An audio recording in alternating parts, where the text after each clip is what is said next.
Les études vont bien, ou en tous les cas vont bien chez nous.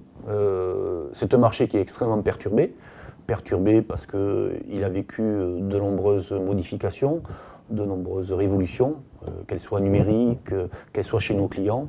Donc c'est un marché qui est en pleine mutation, mais c'est un marché qui, j'espère, est en train de voir le bout du tunnel. Alors, je pense qu'on doit incontestablement évoluer vers une réflexion autour du ROI. Jusqu'à présent, la promesse de valeur de l'Institut de sondage, c'était une méthodologie intelligente pour un chiffre fiable. Et ce qu'on promettait, c'était finalement une étude de notoriété avec un chiffre juste, une analyse de la société, une analyse de chiffres avec des chiffres justes. Mais finalement, le client aujourd'hui se pose la question, so what? Je fais quoi de cette information? Comment je la transforme économiquement à l'intérieur de mon entreprise? Donc je crois que les sociétés d'études doivent essayer de muter vers une promesse de valeur qui réfère beaucoup plus au ROI, à une notion de ROI. Comment peut-on amener nos études à être rentables pour une entreprise? Le mot à bannir pour 2015, pour moi, c'est le mot études. Parce que je pense qu'il ne faut plus faire des études. Aujourd'hui, je regarde comment BVA organise ses propositions de valeur. On ne dit pas qu'on fait des études de packaging ou des études de produits. La question que pose un client quand il s'agit de faire un lancement de nouveaux produits, une réflexion autour de l'innovation, c'est go ou no go. C'est ça la vraie proposition de valeur. C'est pas de dire que les gens ont vu le packaging, que le packaging est intéressant ou que le produit semble intéressant. C'est est-ce que j'y vais ou est-ce que j'y vais pas.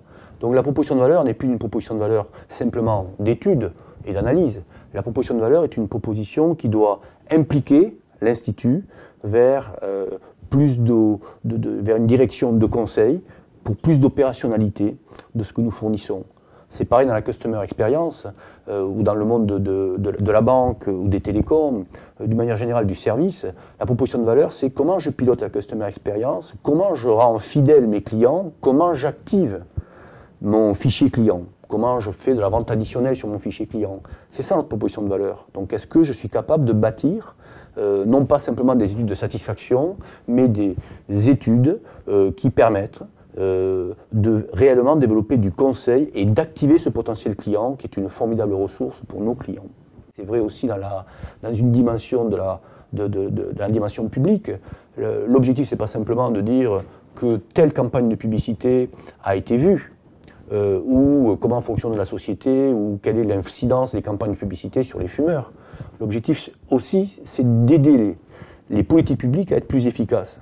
Alors, on est de plus en plus dans le nudge. En fait, nous, en tous les cas, on a créé notre propre nudge unit et on essaie de fournir, avec ces nouvelles méthodes de travail, une réflexion sur l'amélioration des efficacités des politiques publiques par un travail sur les modifications comportementales. Donc c'est extrêmement concret et c'est extrêmement mesurable. Et je crois que nous devons passer de l'étude vers quelque chose de différent qui se rapproche du conseil, qui se rapproche de la recommandation, mais aussi de l'engagement. Garder un mot pour 2015, c'est vachement compliqué. Je pense que, j'ai envie de dire optimisme, parce que je crois qu'il faut rester optimiste. Je pense que nous avons vécu des moments extrêmement difficiles. J'espère que tout le monde est en train de se remettre en question sur notre marché, sur nos études, sur notre métier. Et je pense que si cette démarche devenait collective, il n'y a pas de raison de ne pas être de nouveau optimiste sur notre marché.